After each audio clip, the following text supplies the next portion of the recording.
मुख्यमंत्री योगी आदित्यनाथ ने अमेठी में राजकीय मेडिकल कॉलेज के शिलान्यास तथा 200 शैय्या युक्त जिला स्तरीय रेफरल चिकित्सालय तिलोई का लोकार्पण किया। इस दौरान कांग्रेस के नेता राहुल गांधी और प्रियंका गांधी पर जमकर निशाना साधते योगी आदित्यनाथ नजर आए। योगी आदित्यनाथ ने कहा कि राहुल गांधी एक्सीडेंटल हिंदू हैं। वो केरल में जाकर अमेठी की बुराई करते हैं।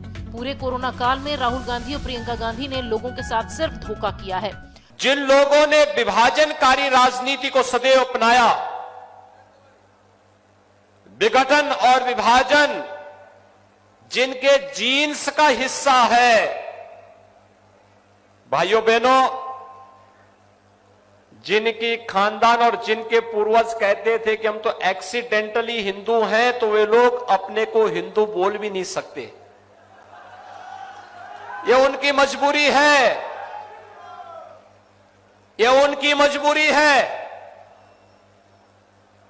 कि वह आज आपके उत्साह और उमंग के सामने, आपकी आस्था के सामने नतमस्तक हो गए हैं। अन्यथा उन लोगों ने तो बहुत पहले कह दिया था कि हम एक्सीडेंटली हिंदू हैं, यानी दुर्भाग्य से ही भारत में जन्म ले लिए हैं।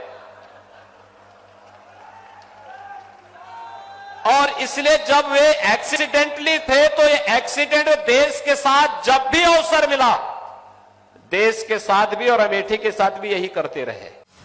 मुख्यमंत्री योगी ने आगे कहा कि ये दोनों लोग पर्यटन के लिए यूपी आते हैं।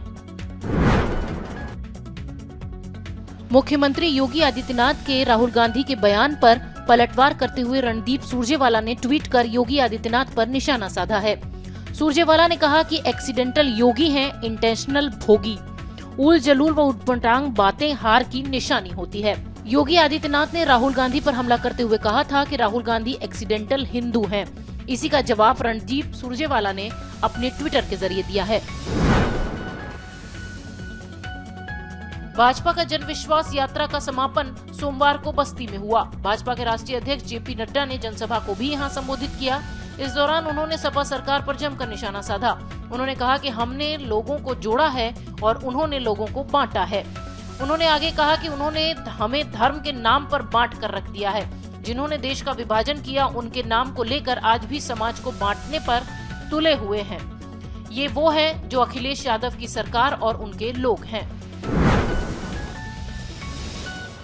मुख्यमंत्री योगी आदित्यनाथ द्वारा चुनाव लड़ने की घोषणा करने के बाद समाजवादी पार्टी के अध्यक्ष अखिलेश यादव ने भी चुनावी मैदान में उतरने का ऐलान कर दिया है। उन्होंने कहा कि हमने बड़े बड़े चुनाव लड़े हैं, इस बार किस सीट पर चुनाव लड़ूंगा ये हमारे लोग और पार्टी तय करेगी।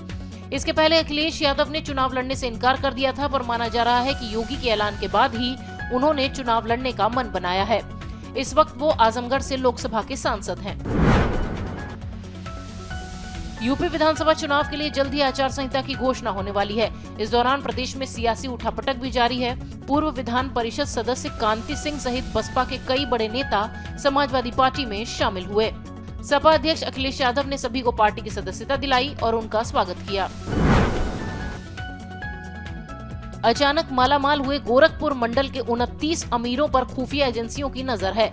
विधानसभा चुनाव को देखते हुए इन पर निगरानी की जा रही है। खबर ये है कि एक एनजीओ संचालक जो पिछली बार विधानसभा चुनाव भी लड़ा था, लेन देन का हिसाब भी नहीं दे पाया है, जिसके लिए उसको नोटिस भेजा गया है।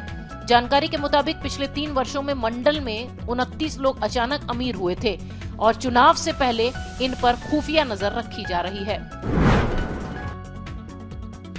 सुहेल देव भारतीय समाज पार्टी के राष्ट्रीय अध्यक्ष ओम प्रकाश राजभर ने नया चुनावी वादा किया है। उन्होंने कहा कि अगर सपा और सुभासपा गठबंधन की सरकार बनती है तो 300 यूनिट बिजली फ्री मिलेगी और पुराना बिजली का बिल माफ होगा। अब तक सपा ने आम लोगों के लिए 300 यूनिट और किसानों की सिंचाई के लिए मुफ्त बिजली देने का ऐलान किया था। अब ओम प्रकाश राजभर ने इसमें पुराना बिजली बिल माफ करने का वादा जोड़ दिया है।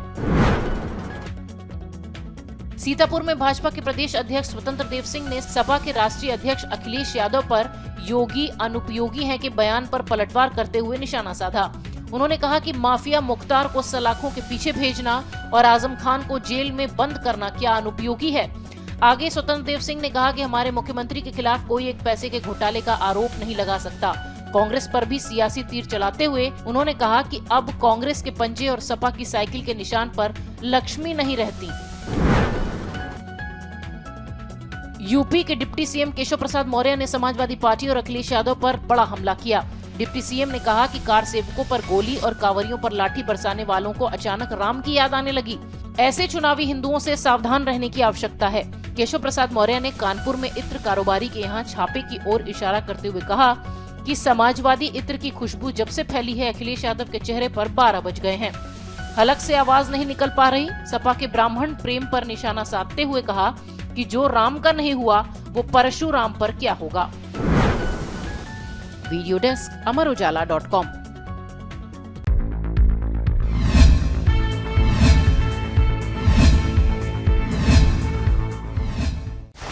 डाउनलोड करें अमर उजाला ऐप और पाएं खबरें लगातार।